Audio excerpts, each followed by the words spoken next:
Hi folks, Florida Man here. Today, I'm bringing you an opening overview for the diplomacy opening called the Panther. This opening is for the Central Triple Alliance to use, and I'd actually never heard of it until I found it on DipWiki. It was named by Dan Abbott after Kaiser Wilhelm II's sending of the German gunboat Panther to Africa in 1911. Kaiser Wilhelm II is the German emperor, by the way, who became infamous for presiding over the downfall of the German Empire after he dismissed the statesman who had created it, Otto von Bismarck. However, my commentary on Kaiser Wilhelm II should not be taken as my commentary on this opening. So, how does the Panther work? Well, this opening requires that Austria, Germany, and Italy are working together closely, because the moves only make sense in combination. In spring, Austria opens with a move to the Adriatic Sea, while Italy moves to Piedmont, Apulia, and the Ionian, and Germany opens to Burgundy and Holland. Typically, Germany would also move to Kiel, and Austria would move to Serbia as well, but other variations that would also put pressure on Russia are possible. Looking to the map, you can already see how this opening creates a pressure for France that is extremely uncommon in the early game, unless all three of France's neighbors agree to attack him jointly.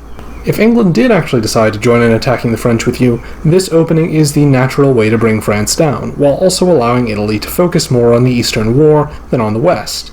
The end goal we're going for is that France is invaded through his entire eastern border, while Turkey will be unable to escape from his box and will ultimately suffer being slowly crushed. In fall, Austria convoys the Italian army in Apulia to Albania, Ionian Sea takes Tunis, and Germany and Italy jointly besiege France by means of their choice.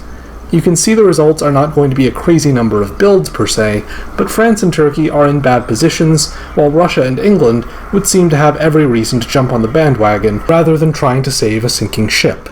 In the east, with two allied units next to Greece, you're going to easily keep Turkey out of there, and at sea, there will be a race to see which fleet reaches Turkey's shores first. To the west, France has potentially lost a home center, and is certainly not in a great position to fight off the invading forces.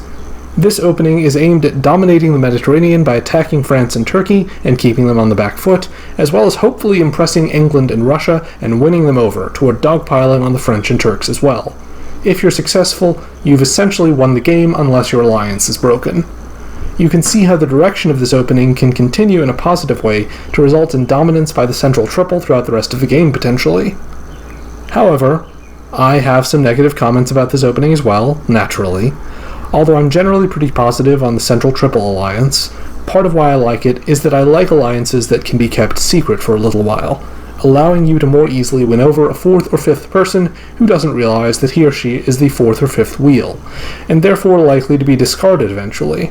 This opening, in exchange for delivering a bit greater force than a more typical Central Alliance opening, gives up that element of surprise completely. I think that's valuable, and you're tossing it away for somewhat dubious benefits. If the Russians and the English recognize that what they're really dealing with is a Central Triple, I would bet that one or both of them will try to fight the three of you instead of joining you. If that happens, Germany will almost certainly get crushed, and Austria and Italy might suffer as well. So this opening is something of a big gamble. It risks forcing the creation of an alliance among the other four players against the three of you, which would certainly be stronger than your alliance.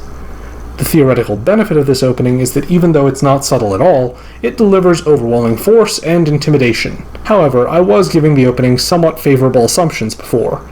There are naturally many things that can go wrong in the Panther opening. What if England takes France's side immediately? Or Russia takes Turkey's side immediately, when the game opens?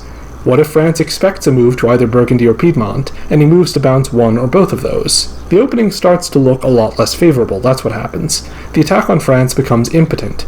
You just make him look smart, rather than intimidating or weakening him. He'll certainly build a fleet in Marseille now. In the east, you've just solidified the alliance between Russia and Turkey, most likely, and even if you follow through with the rest of the opening in the fall, you won't necessarily keep Turkey from getting Greece this fall, because you have to think about whether to risk losing Serbia or not bouncing Russia correctly in Budapest and Vienna. You may end up seeing a dominant juggernaut in the east as easily as a weakened Turkey. In the west, Germany might still be able to win England over to join him in Italy against France, but the opening has almost fully lost its effectiveness, except that Germany may have some additional leverage to convince the English to fight alongside him as a result of showing this anti-French strength, and perhaps being in a relatively better position than France. But in that case, it's not clear to me that Germany really got much advantage out of this. It might be somewhat better for Germany than a more timid opening, assuming you were very committed to fighting France, and that the one you were best suited to win over was England. However, my bottom line is that this opening is decidedly a mixed bag. It's not an exceptional opening suitable for all occasions. It has the advantage of movement in concert by all three members of the central triple, and so in some circumstances where all three of you agree on who the enemies are, it might be a pretty good opening. In more common circumstances where you are less confident about who you want to fight and want to start out a little more cautiously, you will probably want to avoid unleashing the Panther. I hope you've enjoyed this opening overview. If you did, you know what to do. Give me your likes, your subscribes, your comments on the strange opening names that some people come up with. And consider joining our patrons or subtitle translators who are credited here for their brilliant work supporting this channel. Florida Man will return. Florida Man out.